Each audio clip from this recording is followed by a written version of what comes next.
Hello, hello, all my beautiful children out there. Welcome back to the Sex, Drugs, and Jesus podcast. My name is Devan, and I'm your host, and I'm coming to you all the way from Tokyo, Japan, with a message of uniqueness and individuality today. The website is sexdrugsandjesus.com. We have a growing YouTube channel. Also, check out my lingerie line over at downunderapparel.com and get your life, baby. Yes. And I'm gonna be talking to y'all today about trying to break free out of prisons that you might not know that you're in, and which has to do with breaking away from like this herd mentality, this hamster wheel bullshit, and basically learning to think for yourself. So many times we fall into this trap of trying to go along with the crowd and do what everyone else is doing because we want to fit in. We don't want to feel rejected. But baby, you are already awesome and excellent and wonderful because God made you that way. Be careful who you go and give your energy and attention to trying to be like them. I've made that mistake before because you are awesome because you exist, not because of what you do, not because of people accept you, just because you are. Once you realize this, you will totally break free. So before I get into this, I'm going to read Psalm 101 in the TLB, the Living Bible version.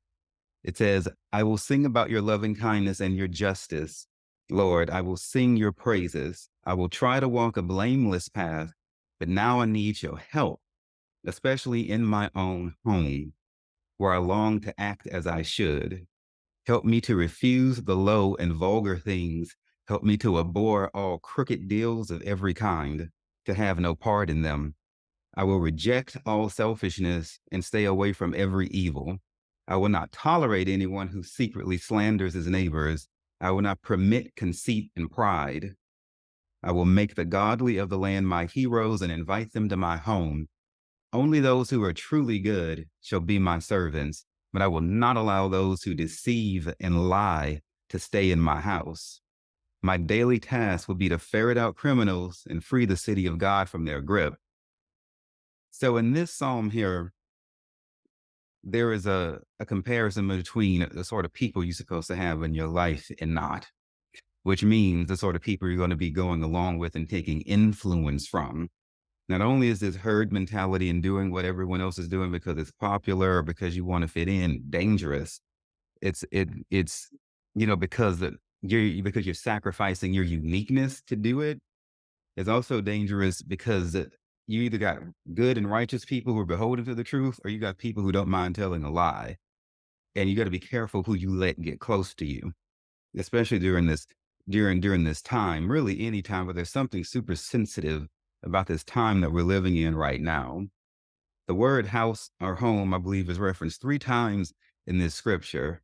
Your house, your apartment, your home, your condo, whatever it is that you live is a special place. In the drug game, when I was a drug dealer, we always would have this saying, you don't shit where you eat, which means you you conduct your affairs in such a way that's not going to make the cops be able to kick your door in and come and get you. Yeah, I did that because I didn't have any sense, and I let enemies get close to me, and they were able to snatch me down because I let jealous people come close to me, and that's how I lost everything before. God gave you that home, okay? It's supposed to be a blessed space, and you're supposed to be very particular about who you let in there. Now, if you've been using your home for all kinds of questionable ass activities, you know what the hell you're doing in there, whatever it might be. You need to stop. God gave you that space. When's the last time you used your home as a space of prayer or meditation? You know, running holes through it, having all kinds of sex, doing all kinds of, you know, a vice, whatever it is, over drinking, doing too much drugs, even if you're working from home and overworking yourself, that's still something that's out of balance. Too much of anything is not going to work, and anything done with a wrong intention simply will not do. Because the scripture talks about, with somebody secretly slandering their neighbor. So even if you're sitting there thinking evil against somebody, God is counseling you away from that. Because God is judging you, analyzing you by your thoughts, as well as the words you speak, as well as what you actually end up doing or failing to do. It's not a hard life to live. You just have to tell the truth. and have positive intentions, be community minded, and think about other people before yourself. Might be hard to do if you're used to being selfish, but everything is subject to change if you want it to. Those homes that you have, pray more in them. Burn your incense and do things to cleanse your space because you want to learn to live a life of righteousness. Stop doing scandalous and questionable things in there, whatever it is, because the Lord has his eyes on you and he's going to judge you openly for whatever it is that you've done in the dark. Honor the space that is your home. You're supposed to be able to have peace in your house. If you can't go out into this wicked world and find peace anywhere else, you always got to be able to come in your house. But if you bring people into your house you don't know, they bring their bad energy in there, them terrible spirits, and then that fucks up the peace in your house. If you go over to their house and you have not analyzed the people and you hanging out with them at their house and they got all kind of bad spirits in there where you bringing that bullshit back to your house. There's too much lack of peace, too much suicide, anxiety, depression, all these different mental health issues. But baby, you got to start analyzing the company that you keep and where you let your energy go to, because all of that is fucking up your existence. It's not really a question mark if you sit down and think about it. So many civilizations have fallen, and so many times throughout the Bible, the Christian Bible, the Hebrew Bible, whatever you want to call it, the whole nation of Israel fell because they went and entangled themselves with people who they really didn't know, picked up their ways and shit, trying to follow along with everything that's not God. And they ended up fucking all their shit up because of people. You know, y'all hear me say this frequently. Now, I'm not going to ruin my life over no damn motherfucking stupid ass people. I did that before. I'm not going to do it again. And I'm trying to get you, whoever will listen to me, to avoid that same trap. Let me say it again. You can have perfectly good money, good house, and every damn thing. But if you're too trusting, and if you do not analyze the motherfuckers trying to get close to you, you're going to let those people get in and tear you down. They will lie to you. No, they'll sleep with you. People sleep with people for any damn reason. They will hate you and plotting your murder and sleep with you. The way people use sex is it's just they've devalued it and taken it down to nothing. It just doesn't mean anything. Fake relationships and everything, all of it. Be careful who you call yourself calling a boyfriend, girlfriend, or other. You can't be dating nobody for like a month or two and suddenly they're a girlfriend, boyfriend, husband. Those titles have to be earned. Just like friend, best friend, mother, dad, sister, brother, whatever. It's not just a fucking title. If you have to actually do the things that become those titles, and then those titles get conferred and bestowed upon you. But y'all give those titles away too quick to people who are not deserving of them. And if you do that shit too quick, you can let an enemy get into your house. Some people like to live wild and free, loose lives with no boundaries, just doing whatever and whoever and however. But the thing about not having boundaries is if you don't have boundaries because you want to just be wild and shit, boundaries protect you. If you remove your boundaries, honey, you also removed your protection too.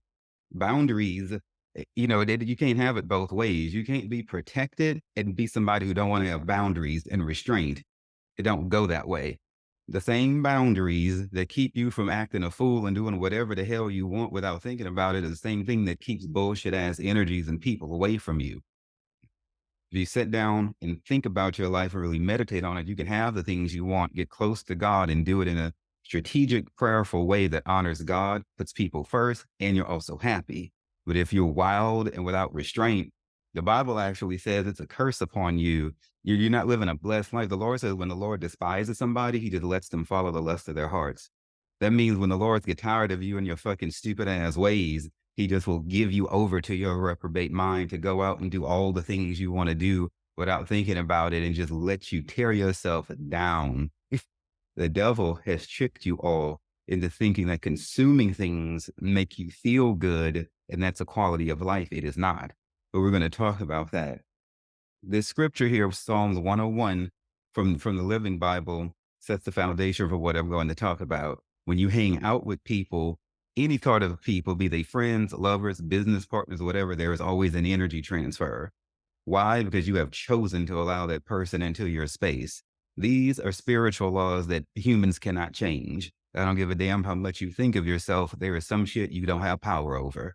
Karma, spiritual laws. You can call it maybe a universal law if you want to go down that road, but what God done said can't no man change, period.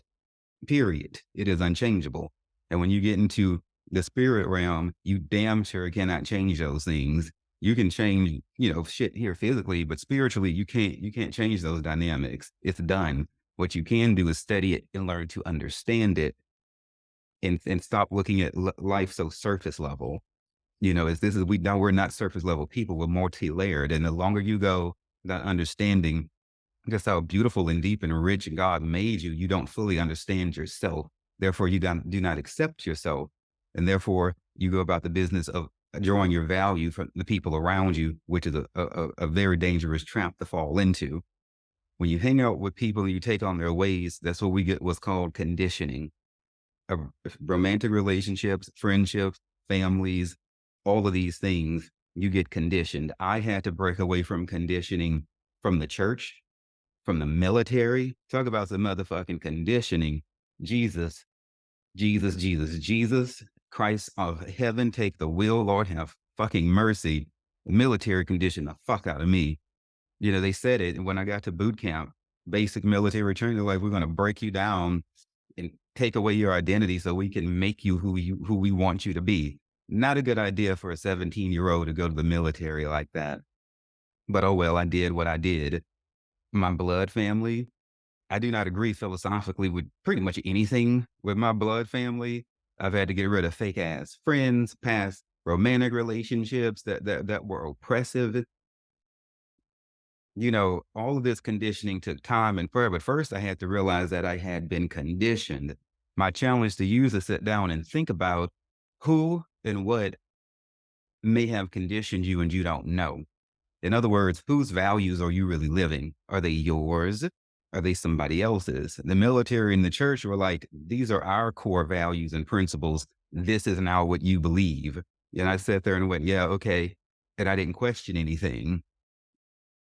I'm counseling you not to do that. I'm counseling you to question what you believe, why you believe, who you believe. Have these people even earned this sort of trust from you? These people who you want to be close to, let them in to your inner ranks and shit like that. What have they done to prove that they're qualified to lead you in life? Was it because they're pretty? Was it because you think that they have good sex? Was it because they can sell you good drugs? Was it because they had a convincing enough tone of voice? What really is the buy-in? And then even how long did you qualify this person before you begin to take advice from them and give a damn what they think about you? Who the fuck are these people? Really be careful. I made this fucking mistake when I was homeless and I stopped being homeless and I moved to Baton Rouge. I didn't know who the fuck I was, trying to build myself up like that. And I just, anybody who just looked at me for more than 2 seconds didn't tell me to get away from them. I just assumed that they knew how to live life better than me. Wherever I met them, be it at a bar, be it on some dating app or whatever the case may be, I didn't know who the fuck I was. I was fumbling and stumbling, trying to find out who is Devanin. And I took on other people's personalities. I took on their perspectives, their value system, because I did not have a value system of my own. It was still being formed, and I made a litany of mistakes. And I thought about this yesterday, as I was walking around Tokyo. I was like, you know what? I was seeking acceptance from those damn people. I wanted to be accepted. I thought about the way my dad used to just, hit me and just reject me as a kid. And I was like, you know what? I wanted acceptance. I never have just looked myself in the mirror and be like, Devana, you wanted to be accepted by people. It's like, you know what? I did. But then I also thought about it and said, these people were never worthy of me to go following up behind them like a little puppy dog, licking their boots and heels. They did nothing to prove their loyalty. And then they abused me and things, and I still went back. These things, my children are not so to be. We're going to have to pick ourselves up on the inside and build ourselves up and stand up for our dignity. If not, people will take it from you. And that's where you get this herd mentality shit from, just following along with the crowd. Everybody's on their cell phones everywhere you go. I'm trying to get you to think opposite of what the norm is, because that is how you break free and you have true freedom, true joy, true happiness. How many of you are actually truly, fully fucking happy, not because of what you do, not because of the things you have accomplished, but just sitting still alone in your home, happy, 100% fulfilled. You don't need any fucking body else. You don't need to be dating anyone. You need to be sleeping with anyone. You give a damn with people at the job thing or nothing like that. You know who the fuck you are and you're happy just because you exist. How many of you know that sort of happiness? If you don't, you- I encourage you to keep listening. And even if you do keep listening anyway, share this shit with some miserable ass person you know. The misery of this world annoys me because it doesn't have to exist. There's so many outlets that we have. Once you break free of these oppressive situations, an interesting thing that happens is like that shit follows you. Because it's like I was out of the military, but then I kept thinking like in certain militaristic terms and shit like that, certain acronyms and shit. And some people who I know have been out of the military as long as I have. What's it been? When did I get out there? 2006. So shit, what, somewhere around 20 years or some bullshit or over 20 years. Fuck it. I've never been the strongest when it comes to math, but Lord help me. Still saying military terms like hoorah and attention and parade rest and shit. I'm all like, girl, that's been decades ago. But see, that's how that conditioning and shit goes. You have to turn to that conditioning, acknowledge that it's there. This is how you get into like shadow work and dealing with your dark side, whatever bad habits you try and get rid of or some shit in your life you don't want. The first thing is acknowledging that it exists. Then you can do something with it. No fear. You gotta let that fear go. But once you decide that you're trying to get away from it, it's like this shit creeps back up on you. With these planets in retrograde right now, I'm not going to get too deep into astrology. We're in a time right now where old habits and like old energies, possibly old people, are trying to like lurk back up. Usually for nefarious reasons. It's like God is testing people to see how they gonna act this time around. Be very fucking careful who you let back in, bitch. Okay. Those old habits try to creep back up too. Maybe you stopped smoking cigarettes a long time ago. All of a sudden, you starting to get a taste for that shit again. You're like, where the fuck did this come from? Girl, ain't thought about this shit in a long time. He that has an ear, let him hear. Pay attention what the spirit is saying to you. It's going to be a struggle breaking that conditioning, but this is preferable than remaining in the oppressive situation that caused you to be conditioned in the first place. Loneliness is an illusion. It's a perspective. It's benefits to being alone. God can get you alone, deal with you, talk to you, help you. I've been My inner child has been healing, and this is a new experience.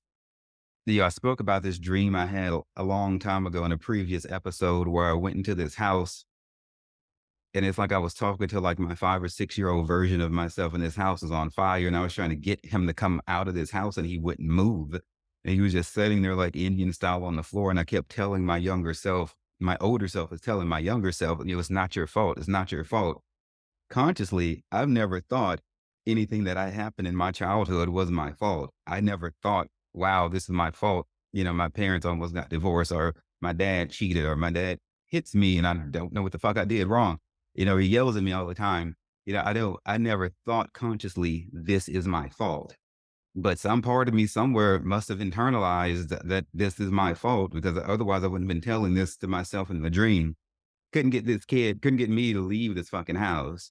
I'm glad the bitch was burning down because, quite frankly, whether or not we ran out of the motherfucker or not, the motherfucker was being disintegrated, and therefore the problems were being torn down with it. Hallelujah. Thank you, Jesus. I mean, time to be being bound and oppressed. This will not do.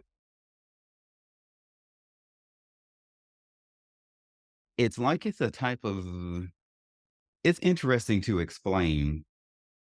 Well, like when this inner child starts to get healed, it's like the most beautiful memories start to come back. And I'm just gonna leave it like that for now. If you want to know more about that, message me personally, because that's a whole episode in and of itself. But the thing I know for damn sure is that had I not taken time to myself after everything that has transpired in recent history, recent months. I don't think that I would be getting this because I had to be alone, quote unquote, alone in my own energy, in the spirit of the Lord's energy for God to do this sort of deep work. I set my ass down and I got still so God could work on me. I did not go, I did not go get into a relationship with anybody. I am not sleeping with anybody. I, because I need to get everyone's fucking energy away from me so that I can get whole to not repeat those same fucking mistakes again.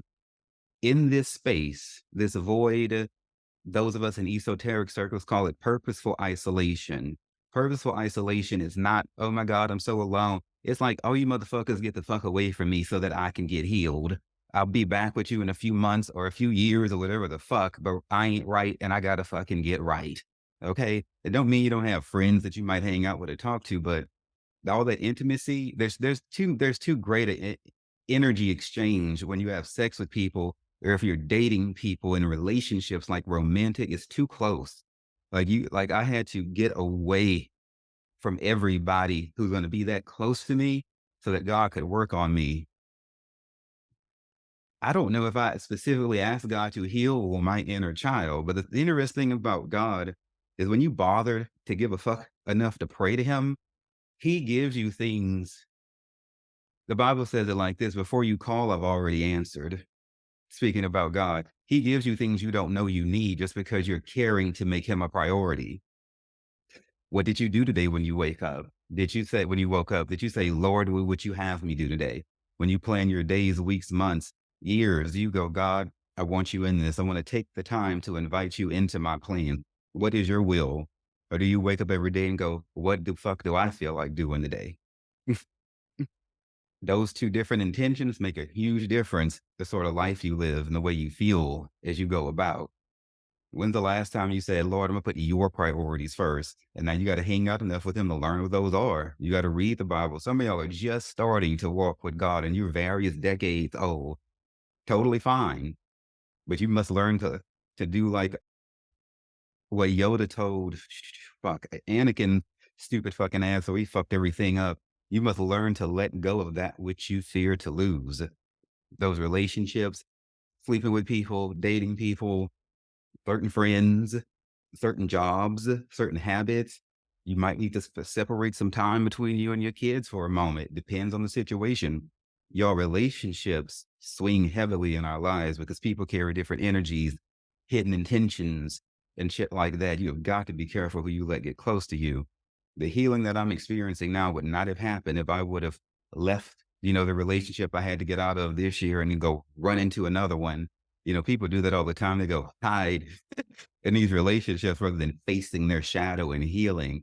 I've been very blessed and I'm trying to give you this advice. Take some time alone, by yourself with God and with spiritual work so that you can be healed.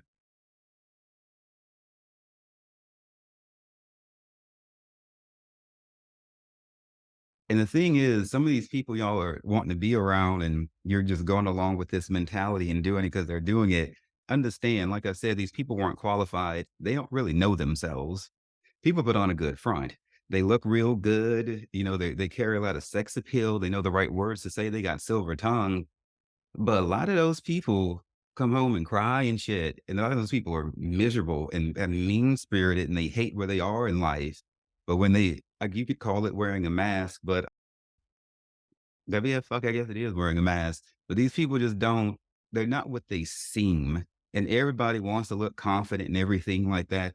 Bullshit. That's just not the way the world is. I am super proud of myself and thankful to the Christ that when I broke down and went through all my shit this year, mascara ruining, like I said, diva down, it was what it was. They didn't try to act like it was that shit got broken, fucked up, and it was all out of place. So fucking be it then. Why? Because it's the goddamn truth. It is what it is. And like the Lord said, you will know the truth, and the truth shall make you free. You shall know the truth, and the truth shall make you free. So, what is the opposite of that? If you fuck with lies, you will be imprisoned and you will never know true happiness. And that's just the way it is. Once you do break out of oppression and you come to love yourself, I can guarantee you this, you're not gonna ever be oppressed again. And you will begin to clean house and get rid of other motherfucking people. Every person I ever dated in the past, people in my family and everything, pretty much all oppressive. Okay, now that I have found my true authentic voice, and unfortunately, when people like myself are walking authentically and you feel yourself getting angry at the things that we say, and just the fact that we exist because we are free and we're triggering you and we reflect something that you wish you had, but you don't have it. Check that anger. That's a part of your shadow. If you cave into that anger, God is looking at that. Stop it.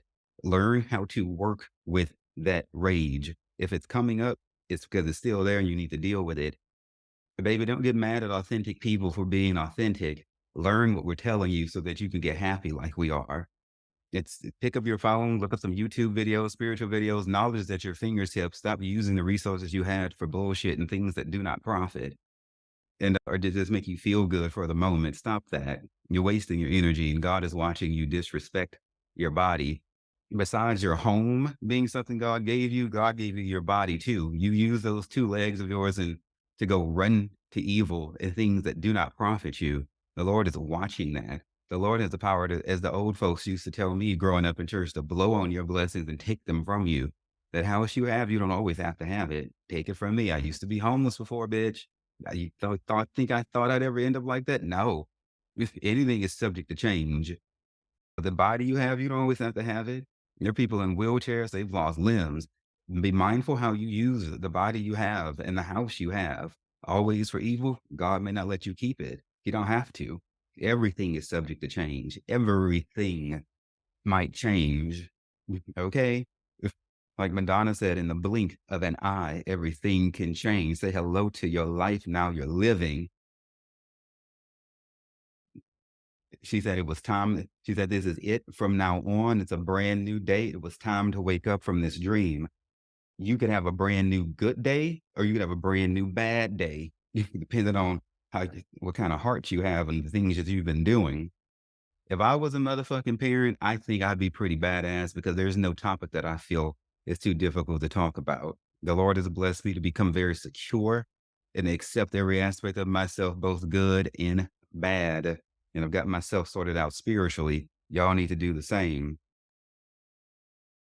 I talk about a lot of hard topics on this podcast. That's why it's called Sex, Drugs, and Jesus, Taboo Topics in Troubled Time. There's going to be more of that in this show. In my opinion, in my humble fucking opinion, people have a hard time talking about certain topics. They call them hard conversations. I'm all like, what the fuck is that? Because in my opinion, you talk about everything. Duh. But I guess some people are just uncomfortable about shit. I think it's because they're uncomfortable about something within themselves. I ain't got nothing that I'm questioning within me. No shadow side I haven't already confessed to. No bullshit that I'm not struggling with that y'all already know about.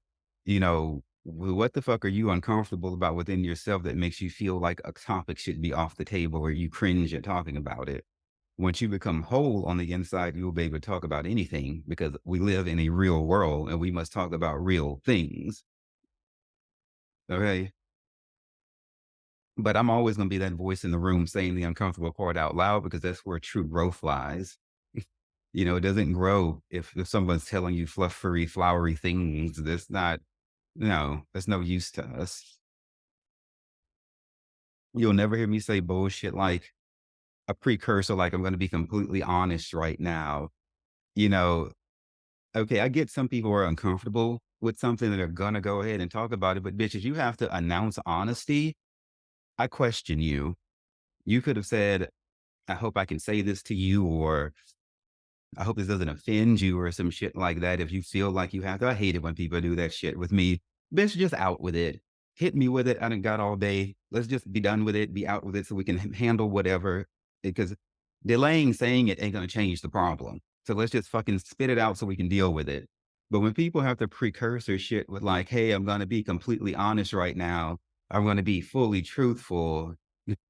Okay, bitch, what the fuck you be doing the other times then? It might seem like a fleeting cliche kind of saying, but everybody chooses what they're going to say. We are all our choices. The people we choose to hang around, the things we choose to do or not do, and the things we choose to say, things we choose to think, and let our minds, run off with.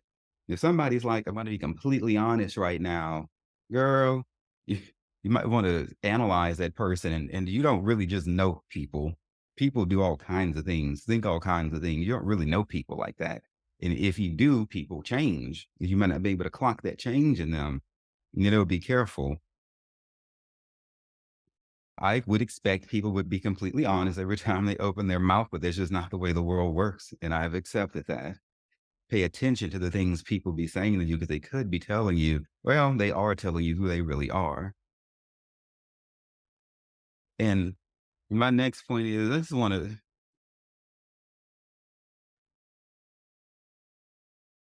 get out of this habit of thinking that you're guaranteed to get old. I've heard people say things like they're going to wait till they get old to get close to God or, or they'll change that later. No.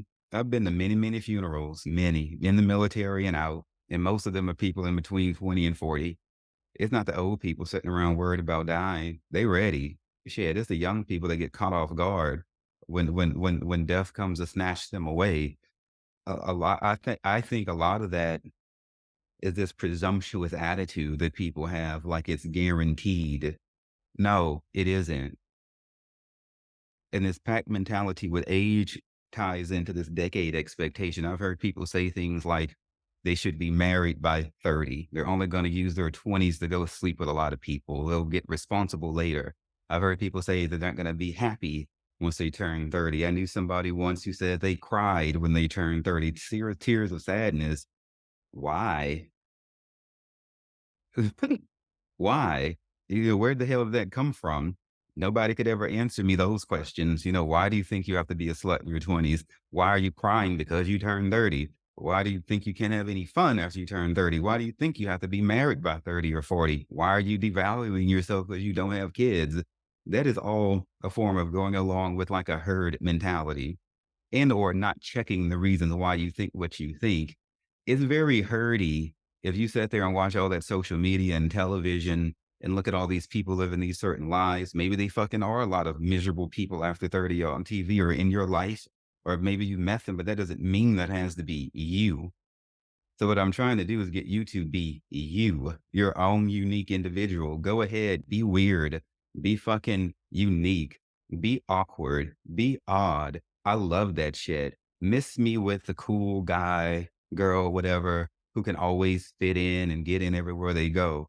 You see, in the Holy Scriptures, it talks about being accepted with man, just being rejected with God. I'm gonna say that again, being accepted with man, he's actually being rejected with God in a lot of situations. Don't run around here trying to seek the approval of people. Get on your knees and pray and seek the approval of Christ, the one who has power both over the body and the soul. Be careful about that.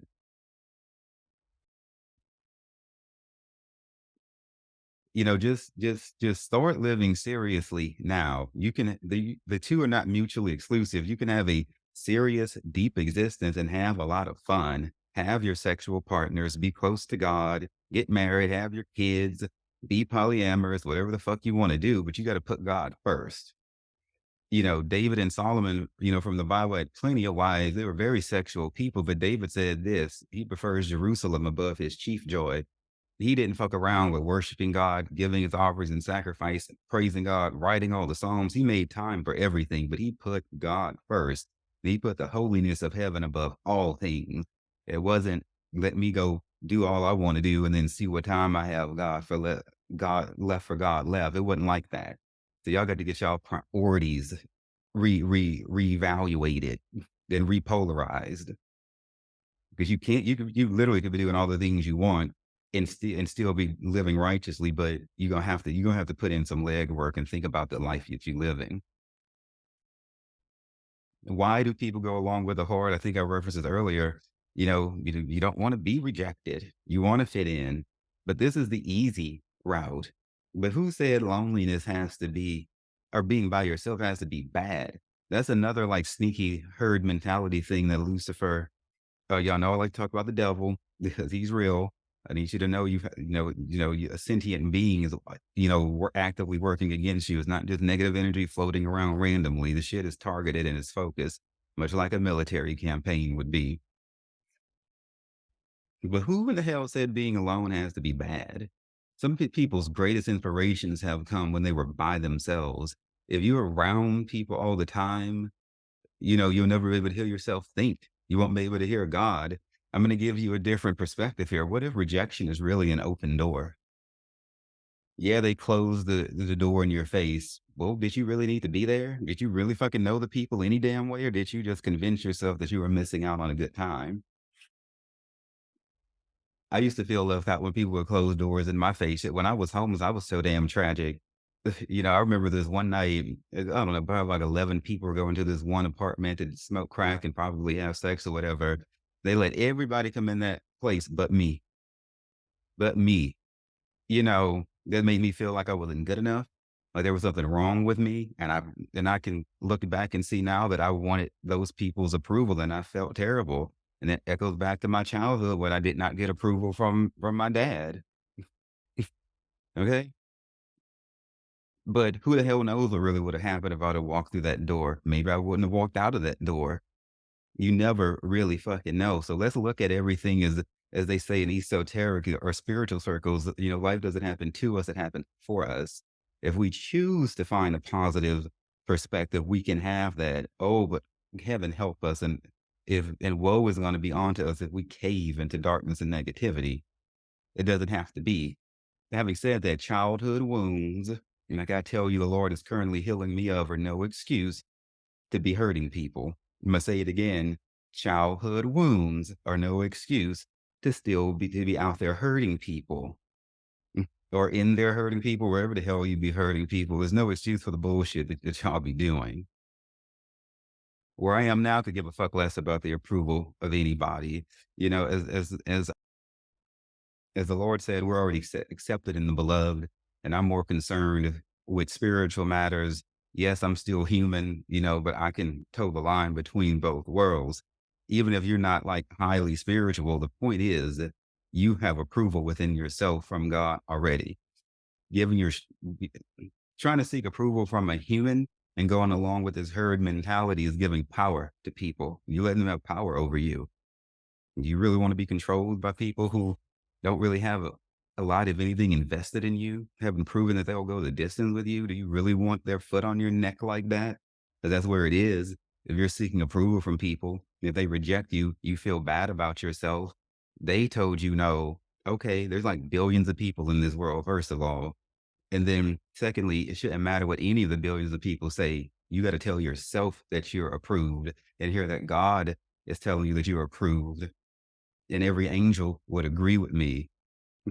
Now, they don't have to approve all the things that you do, but you as a human, you as an individual, yes, you were approved. And if people reject you, oh, the fuck, well, their loss, or it simply just wasn't meant to be. Well, maybe God just did not want you to be with those people, period. And God doesn't have to explain shit to you, period. And there's all kinds of ways you can look at rejection. I'm trying to give you some counter perspectives here because it leans too much to sadness. Okay.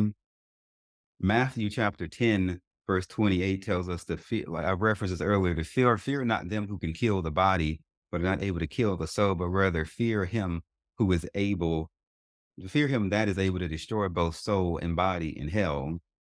The only opinion that matters is God's. And as long as God be for you, nobody can be against you.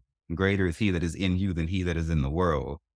So let us draw our attention away so much from the people. Yes, we will always need friends and lovers when it makes sense to have them, when we got everything sorted out. If you know that you have unresolved wounds and issues, now there's one thing to know that they're there and you're seriously working on them, but there are people who just know they have shit and they're not really trying to do anything with it. And you go get your ass into some sort of romantic relationship situation. It is another form of lying and manipulation because you're bringing problems to the table that is not that other person's problem. The responsible and right thing for you to do is to go sort out your shit Identify your problems, get a game plan, and then go start dating if that's what you feel like you must do. But people feel like a relationship is supposed to heal them, make them feel better. No, you're supposed to get into a loving relationship to enhance that other person, not to feed your own selfish self interest. And I see this a lot, in the couples that I observe when I go out. I've been watching this, for years, but it's just now really starting to click to me why people divorce so much, why they break up so much, because they weren't whole when they went into the relationship. A relationship is not going to give you happiness if you don't already have happiness within you. You cannot be a broken person going to it, because really subconsciously what you're doing is trying to hide your pain in that person. Whether you're thinking, oh, I'm going to go hide my pain in that person, or it's something that's working subliminally and you're not consciously aware of it, that's what you're doing. And it's a form of falsehood because you're not going into this relationship with a true heart. And the Lord will count you as a liar because you're not telling the truth, the whole truth, which is the only thing that is going to get you far in this life. As I've said before, 99.99999% lie, 99.999% truth is still a fucking lie. It's either the whole truth or it's a fucking lie. And that's the way it goes. Another one of those things that humans cannot change when it's convenient. Let's talk about some counter some counterculture, some counter herd mentality things here. I was thinking about Savage Garden, in one of their songs that, Darren Hayes was talking about how wedding bliss negates the need to be undressed. Now you would think, hey, we're getting married, so we should have sex tonight. Some weddings I've catered, one of them, the girl was like, we already handled that this morning. So the tradition, the herd mentality is telling you it's a wedding day. So the people getting married should have sex. What Darren with Savage Garden is saying, wedding bliss negates the need to be undressed. What he's saying, he's going to do it differently. Just the sheer bliss of the blessed union that just happened in the spirituality of it all is giving him enough of a high and a spiritual type of a climax that he doesn't need to go with the cattle fold and do what everybody would do, yawn and clearly have sex. Think about it. Wedding bliss negates the need to be undressed. How fucking beautiful is that? He's saying we could bone, but instead, baby, let's do something different and just value each other as divine beings. Do what we want to do, not what everyone else has done just because it should be done. Break free, bitch. Break free. Madonna said creation comes when you learn to say no. I quote the fuck out of Madonna because a lot of people have slept on really on the deep things that woman has said. You know, you might want to go back and listen to some of her albums. She was spitting real motherfucking awakening shit throughout all of her songs. I give props to that bitch without end. Done. Period.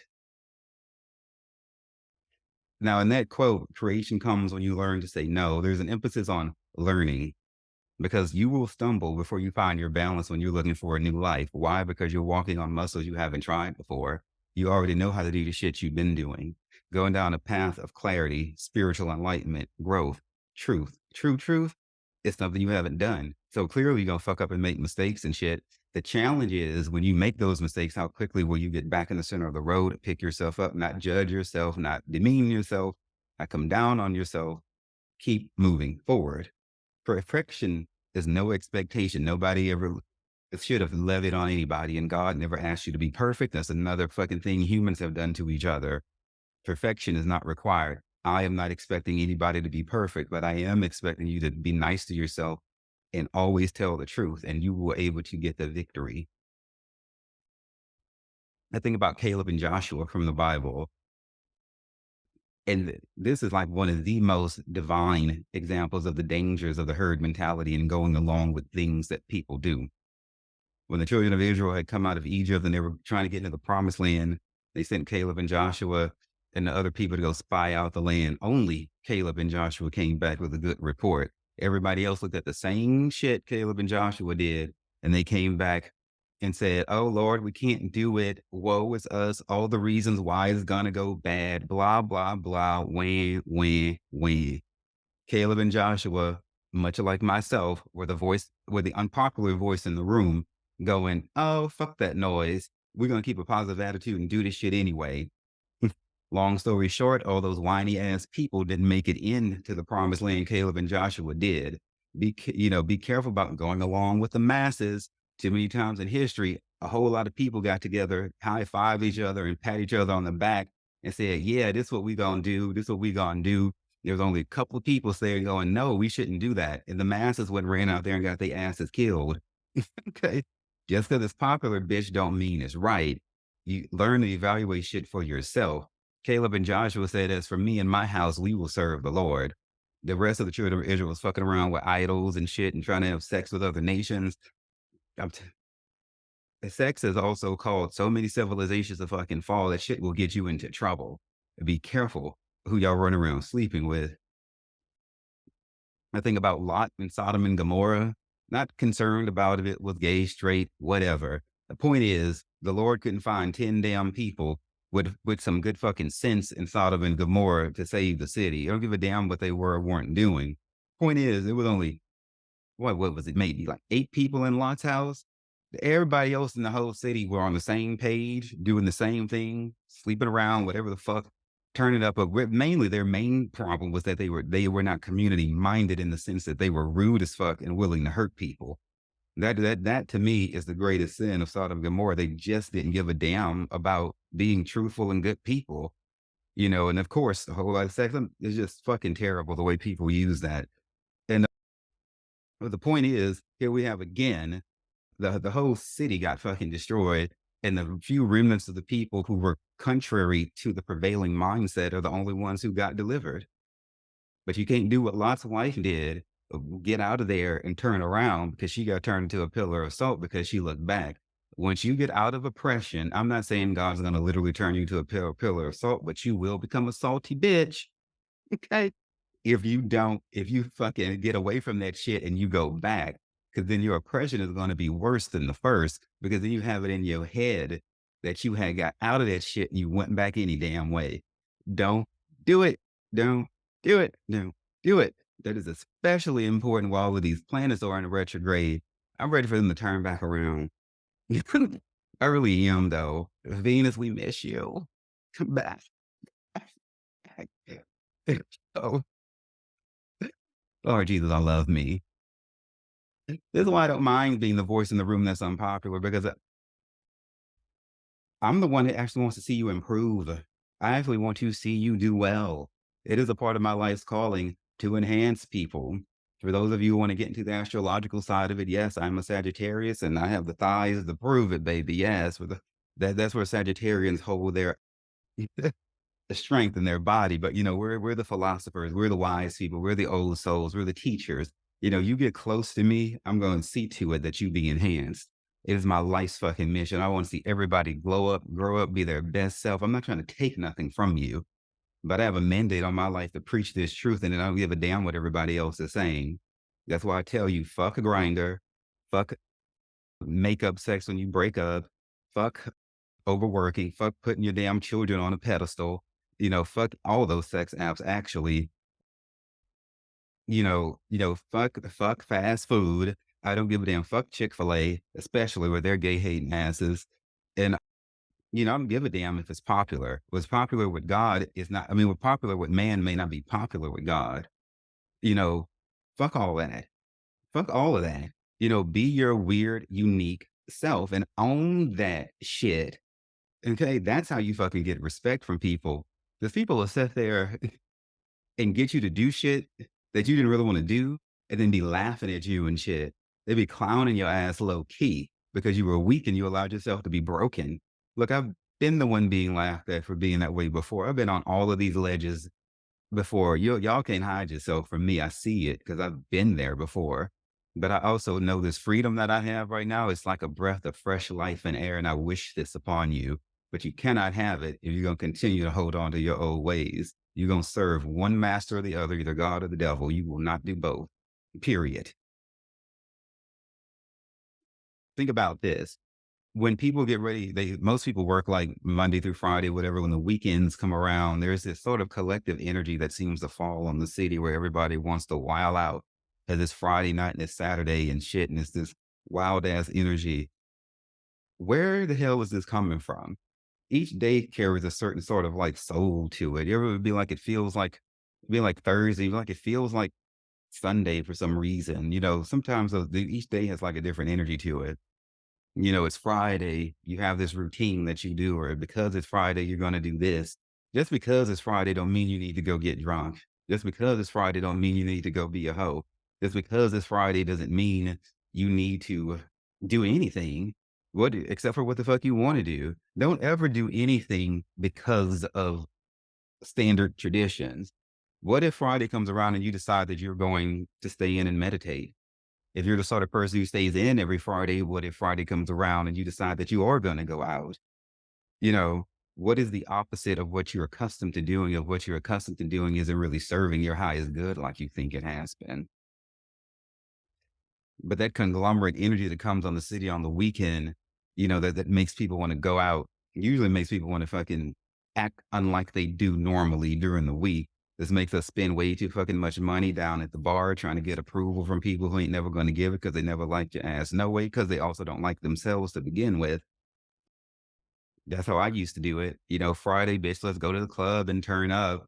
I'm like, until I was like, fuck, I've been doing this for how long now? Do I have the show with it? Oh, don't get me wrong now. I still go out and cuts a rug. Yeah, so the bitch can dance, but I don't do it, because it's Friday anymore. I do it because I truly, genuinely feel like it. So I'm checking my intentions. And sometimes those intentions work subliminally under the surface and you don't really know why you're going out. Oh, so, don't do anything out of loneliness, fear, isolation, none of those negative low vibrations, because it's not going to end good.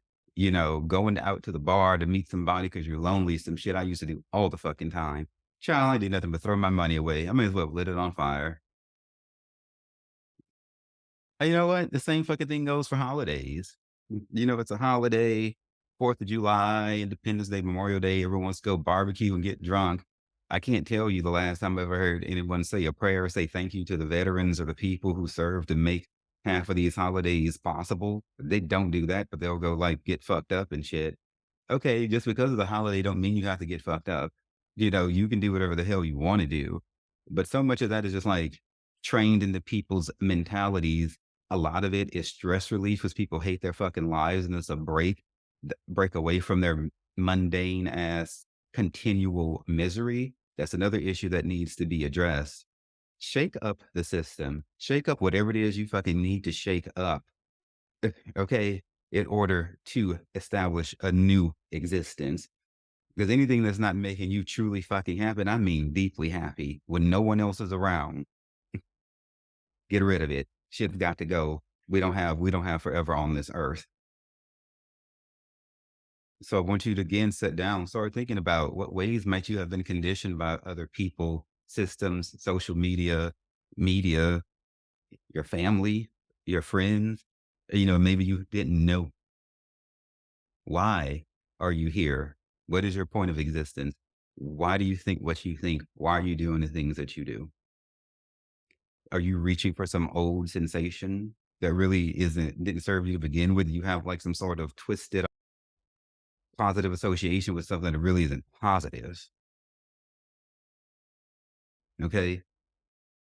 That's just the best way I'm going to say that right now because I'm challenging you all to think for yourself. And some of these people y'all have let get into your camp, like I said, they're really like your enemies because you let them in too quick. You did not screen these people. Some of y'all have gotten yourselves caught up with people who are like, I'm gonna say it like this. I'm just gonna keep going down this path. But when you let enemies get into your in close to you, watch. They will do things like encourage you to fall to your vices. Like I'm telling you, stop having so much sex, stop drinking so damn much, stop being a serial dater, and take a long pause in between relationships and really examine yourself and don't enter into one until you're fully ready.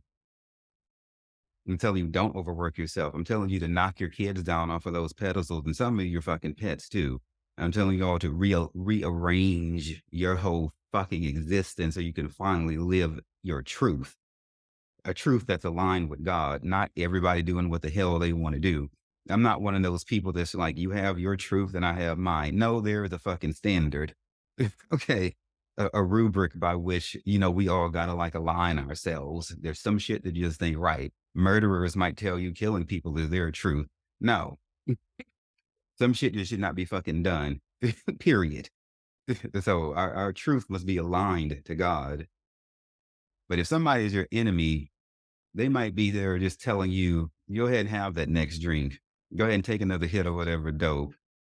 Girl, you know what? You only slept with 2 dudes this week, go get you another one. You know, the easiest way to destroy somebody is to coax them into doing it themselves. Nobody is a true friend to you or a true ally if they're not helping you to restrain yourself and to keep yourself in check. I do not subscribe to this, "Oh, well, if that works for you, whatever you wanna do." No, then I don't want people close to me that's gonna tell me that. I want people to be like, "D, you fucking up. What the hell was you doing?" That's what I wanna hear. I don't want somebody just coddling me and just letting me run loose and do whatever. That is not love. That is a weakness. And somebody who's afraid to confront their friends and or don't love them enough to give a damn to do it. How y'all might intentionally go out there and surround yourself with people who won't challenge you. That's you creating your own destruction. But what you need, I'm gonna say that again, that's you creating your own destruction because you intentionally went and got people who are just as weak and shallow as you. And so y'all are all just weak and shallow together. Okay, I can't do nothing with y'all. But that's what the Bible called itching ears. People who go somewhere in certain places just to have their own wicked agenda, evil, self-serving, selfish agenda reinforced. And I'm just going to leave that at that. But be careful because people will sit there and smile in your face, get you to be weakened by vice, whatever that vice is, and then laugh at you, bruh. I'm telling you, I'm trying to expose this shit because people are getting just dirtier and dirtier. Some of y'all, like I just said, have friends that are enemies. Some of y'all are literally sleeping with the enemy. I've been there before. That shit ain't worth a damn. Some of y'all got enemies in your families and shit. Okay. There's that saying, the blood is thicker than water. I recently found out and research this for yourself and decide whether or not you want to believe it. But when I was in New York, I was talking to this dude from Egypt, who grew up, in the spiritual cultures of the Middle East. And, and he set me straight on this. And he says the actual saying, the actual fucking saying is that the blood of the covenant is thicker than the water of the womb. The blood of the covenant is thicker than the water of the womb. So what the fuck is this saying? That means that your chosen family outweighs the family that you were born into. Your chosen family is a choice. Your blood family was like a good starting point. Families got this, their version of herd mentality is this.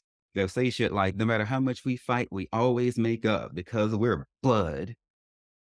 Bitch, I extend my middle finger to all of you because what that is, actually, let me extend both. This is what I think about blood family and this bondage that they try to keep people in. That very statement, no matter how much we fight, we always make up because we're blood is bullshit. What they're saying is no matter how much we abuse each other, we're going to always get back together. How about we stop fucking fighting and needing to make up? Okay. Well, how about we drop this bullshit ass herd mentality that fighting must be a part of relationships, be they friends, family, romantic, or other? No, everything is a fucking choice. Choosing to fight is what you have chosen to do, and choosing to convince yourself that fighting and chaotic energy must be a part of the human existence is what you have done. But that's a goddamn lie. You do not have to fight. You do not have to have chaos unless you have elected to tell yourself that it's true, in which case that will be your reality. But what I'm trying to offer you is a way out. So even if it is your blood family and them bitches ain't acting right, tell them to go fuck off somewhere and get you some chosen family. I get no man is an island, as the saying goes, and we're going to need to relate with people. So go get you some people who act like they got some fucking sense. And if that's not your blood family, well, you have a middle finger that you can extend. Most of you do. If not, you can find some kind of way to say fuck off and fuck you in some other way. But it's time for us to dismiss bullshit from people on every goddamn level because it simply will not do. It simply will not do. Ooh, people are real afraid to walk away from blood family. I determined early on that I was not going to let my blood family hang or pull me down. But not that I necessarily saw them trying to do it, but I saw it in other families, and I was like, "Oh, damn!" I determined two things as I get. I'm just going to say one. I'm just going to stick on this for right now. So just be careful with blood family and don't be afraid. I give you permission to disconnect and detach and cut away from your blood family if they are not serving your highest good, if they don't respect you, if they take you for granted, if they feel like no matter what they say or do, you always have to be there. I give you permission to detach yourself from them, pull the anchor up of your own ship and sail to new seas because you deserve better than anybody who takes you for granted and treats you like you have to be there no matter what they say and fucking do. Girl, bye. Bye. We're not having none of that fucking noise. But why the fuck do we stay here and deal with this abuse from people? Loneliness, desperation, which I said before, are never good intentions to spring forth from an act. And this shit can be deeply subconscious. That's why you gotta get alone so you can learn yourself and hear the deepest parts of yourself. Be careful.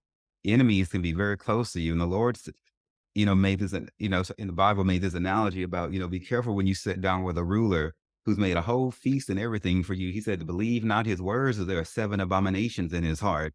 So if somebody will set up a whole feast and do all these actions and things, mm, okay, all these actions and shit, the Lord is saying, even though they did all that, they did all the good things you think somebody would want to do not trust them. Still evaluate them because there could still be seven abominations in their heart. We cannot assume that somebody is for us because they've been kind to us in the past or because they're being kind to us now. We have to be praying and having our spiritual eyes open to really read people for what they really are.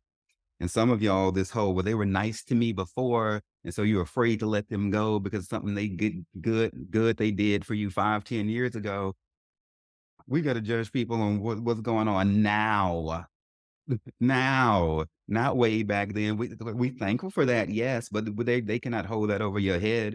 They did that good thing and they should have done it just from a benevolent space, not to come back and be like, hey, look what I did for you before. But even if they're not saying that, don't sit there and convince yourself and make yourself feel guilty. Oh, they helped me out. I can't leave them, bitch. Yes, you can.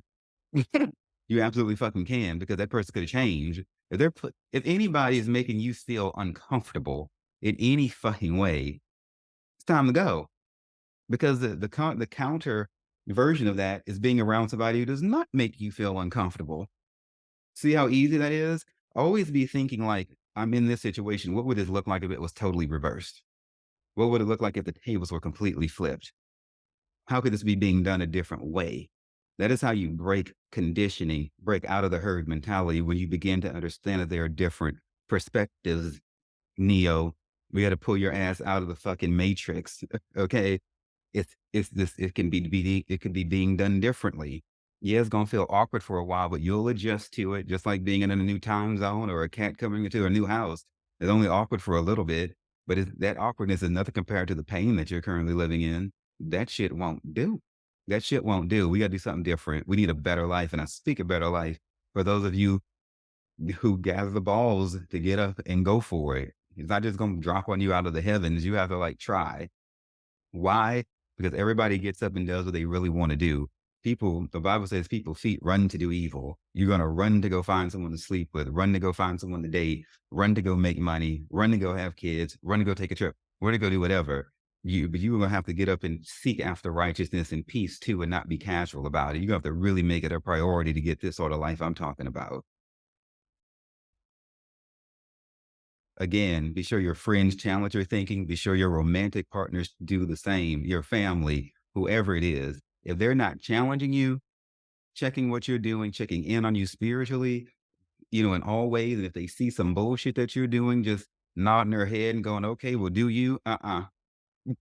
Do better. Do better. That is not love. The society has gotten too damn loose and free to say people are still fucking unhappy, miserable, anxiety, depression, so blah, blah, blah. It's time for something different, goddamn it. Period. Do y'all ever think about how the fuck you define happiness? I can tell you what it's not. It is not this state of constant activity that has come upon this world. Lucifer is very, very crafty in this shit. And I'm not trying to give him no glory, but you got to know your enemy. He is clever. He's put this world in a state of constant doing, so much so that people don't hear God and they also cannot hear themselves, or you might say the universe within themselves. You have to be still in order to pay that much of attention to you, to yourself. So how does this look? So you get up and say, "Oh, what am I going to do today?" And you constantly go from one activity to another. You're going to brush your teeth. You might go have sex with someone. You're going to go to work. Then you're going to do some drugs. And you're going to watch this television show. You're going to play this video game. Now you're going to do this. And now you're going to do this. And now you might go have sex again. Now you're going to masturbate maybe. Then you go to fucking go to sleep. And then you go, and then you may have worked out sometime. And some of you spend way too much fucking time in the gym working on your fucking bodies, which already look fucking good enough. Some of y'all have made a god out of the gym too, and your physical prowess. Don't take anything too damn far. But you see, in that sort of day, that person just went from one activity to another, to another, to another, to another. Happiness is not this activity to this activity to this activity to this activity. Happiness is supposed to be when you're alone by yourself and still making time every day for some quiet time to you. People try to hide their emotions in the busyness of raising children, incessant travel, okay? All kinds of forms of entertainment. And I'm gonna warn y'all again about fake relationships, not just bullshit ass sex that y'all be having, totally corrupting the glorious way that sex is supposed to be used. But those relationships you get in that are a lie because your heart ain't right and your soul's not healed, and yet you're clinging to somebody and just damaging that other person in the process. You will reap double damnation unto yourself because using a human as a form of distraction is not fucking good. I think that there is more mercy for people who have vices, and we should overcome them all in its time as we work through them. They just hurt them. So if you're like a fucking porn addict or some shit, which is not good, well, at least that's just you. Okay.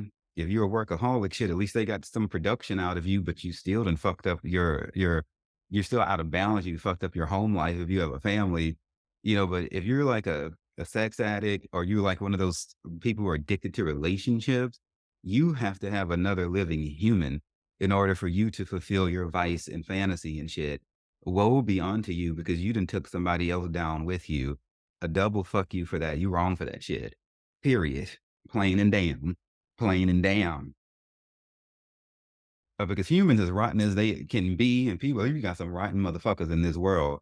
Every last one of us is still sacred beings, even though some people have completely abandoned their divinity and they just throw themselves out there like any old piece of trash to be used by the wind. Like Saul, one of the most prolific narcissists in the Bible.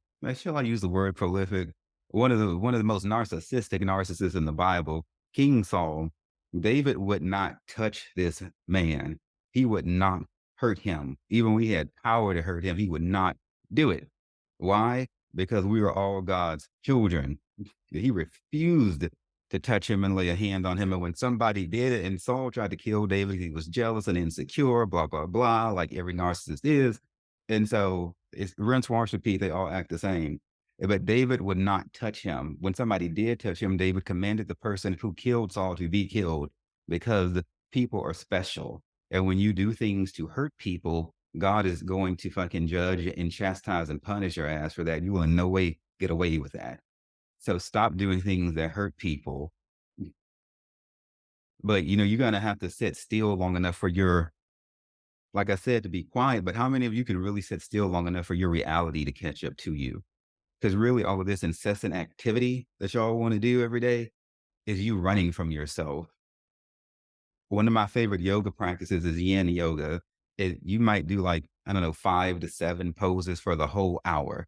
It's not like a yoga flow where you're constantly moving. You just get in a pose and you hold that bitch for like 5 minutes.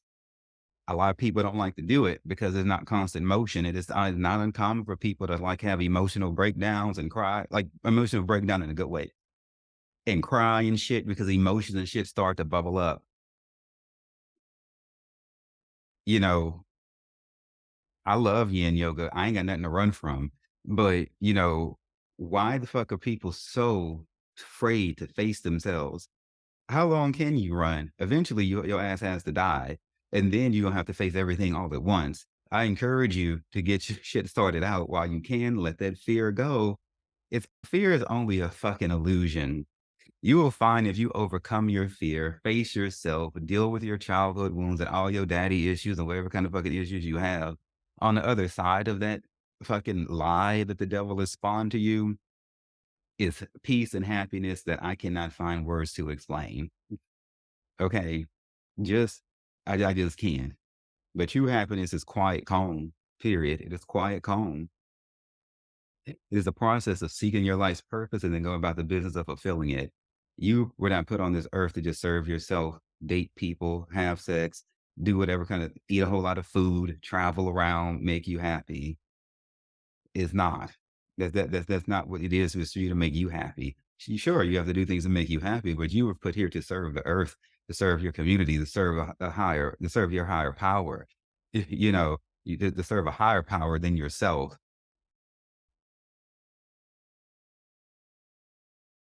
But, you're not gonna be able to do it until you find your own voice. You cannot be living off of somebody else's voice.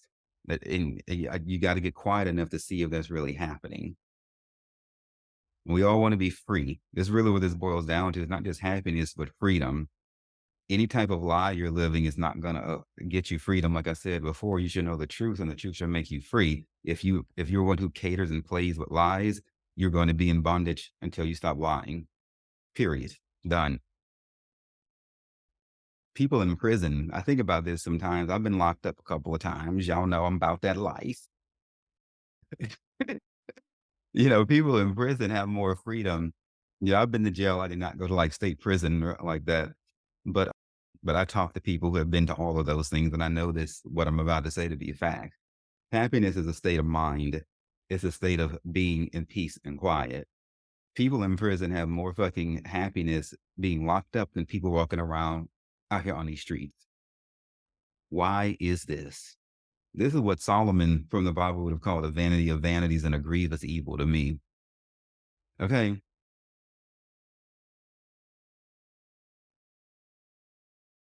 You know why people in jail are not a slave to options?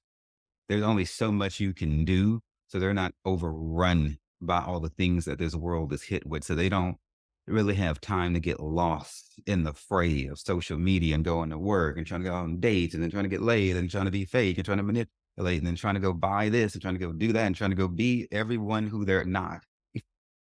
They're not caught up in all of the confusion.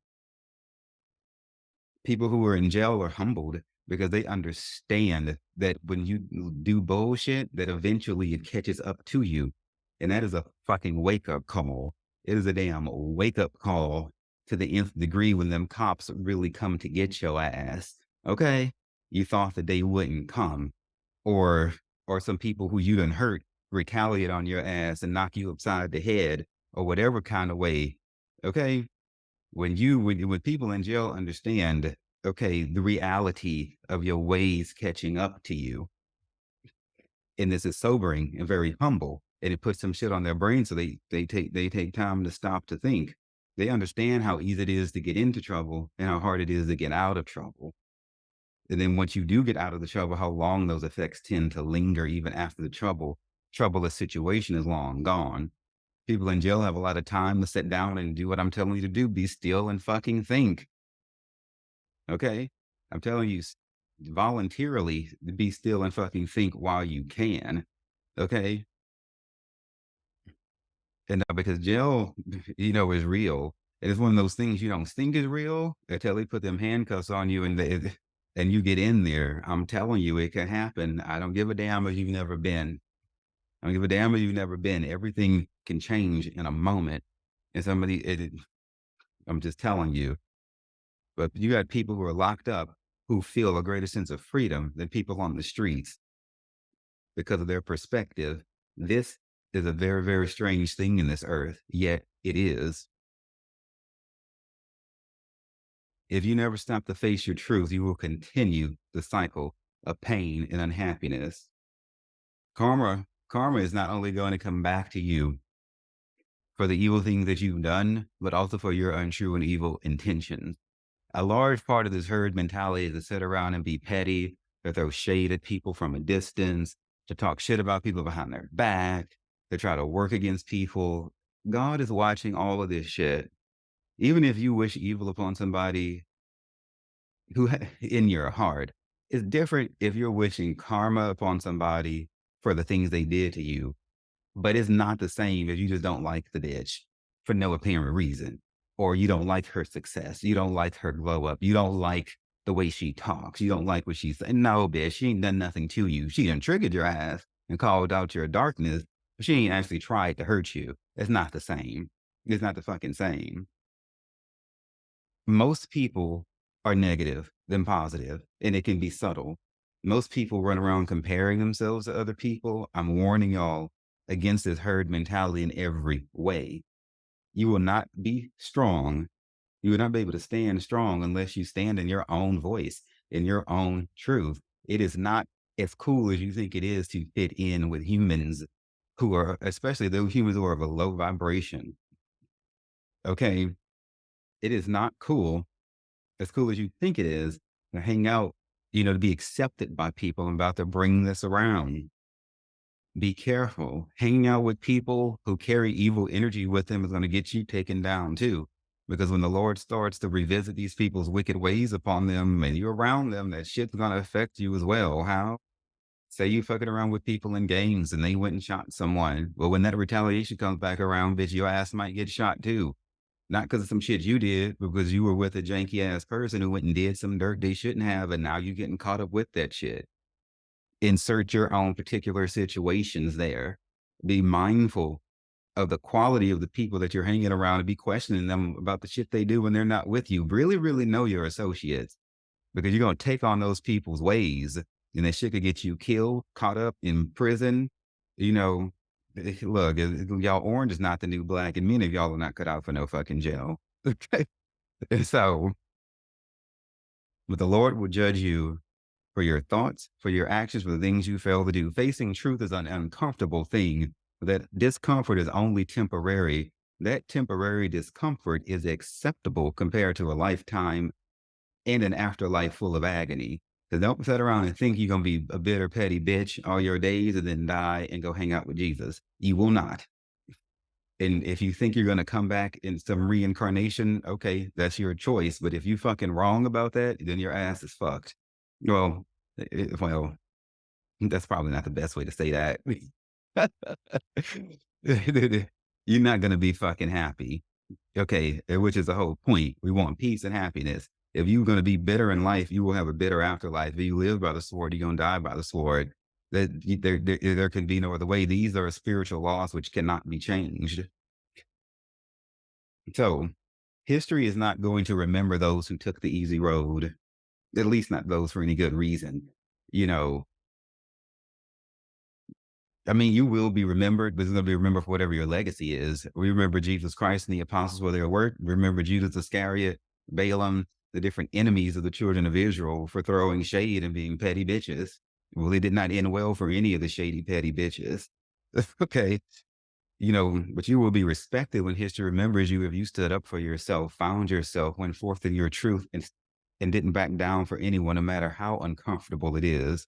We cannot think that we're going to live a life that is always comfortable and never uncomfortable, however long the discomfort may last.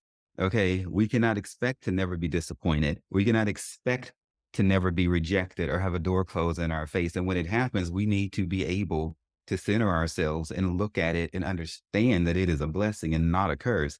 If God really wants something to happen, it's going to happen. Maybe you should start asking, what is the benefit of this rejection? What is the benefit of going against the grain? What is the benefit of getting off this goddamn hamster wheel? I've mentioned a hamster wheel. For those of you who don't know, the hamster wheel analogy means people who are just running and running and running, constant motion, constant activity, same old bullshit, but they're not really getting anywhere. Progress is not measured by how much shit you can do, but actually how far you've come in life and your spiritual growth internally. A person can make a lot of money and lack internal progress. As it says in the book of Revelation, there are some people who have money, oh, and things like that, but the Lord said they have a reputation that they are alive, but they are dead. And it does not matter if humans pat them on the back and go, good job, you make this much. If the Lord looks at that person worth ever many hundreds of thousands or millions and said, I don't like what's in their heart, they done missed the whole damn boat. They've missed the whole fucking point of existence. It's about what is in you, not what you can go and do, not much how money you can make, not how much money you can make, not how many people you can have around you, not how many lovers you can have. Reassess where the fuck you get your value from, who you're listening to, and why you're listening to these people. Have you really been hearing God? I mean, really hearing Him. Have you really been hearing you? I mean, really hearing you. Use your technology, your phone, to look up different perspectives. You look up teachers online. There's all kinds of knowledge and wisdom you can gain if you want it. Yes, that same phone you use for all your dirt, go and use it for something good, for fuck's sake, for once in your life. Encourage your families and friends and lovers to challenge you. Ask them to challenge you. See if they're down for that. And when you're having conversations with all of these people, bring it up in a different way. Sit down and have deep conversations. When you watch a movie or a show, since y'all like to sit in front of TVs and shit, talk about the life lesson. What is the spirit speaking to you through this? It's not just fucking entertainment.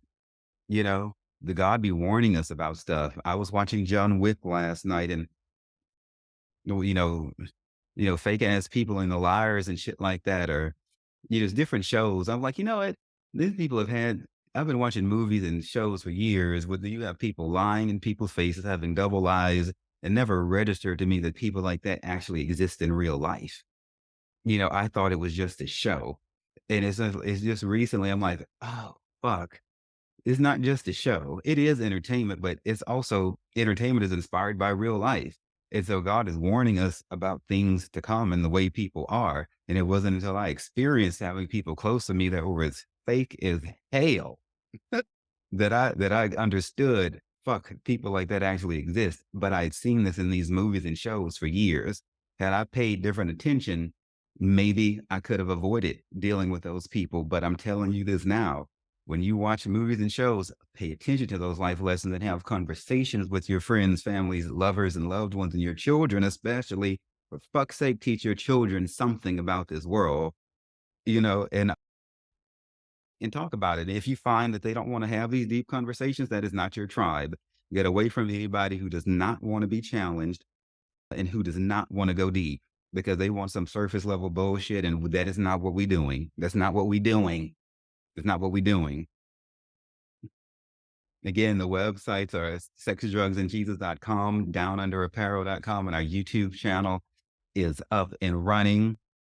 I look forward to speaking to you all again, and I look forward to your continued challenging of yourselves and to your continued growth and success. Again, my name is Devanin. I look forward to hearing you again. I love you, and peace be with you.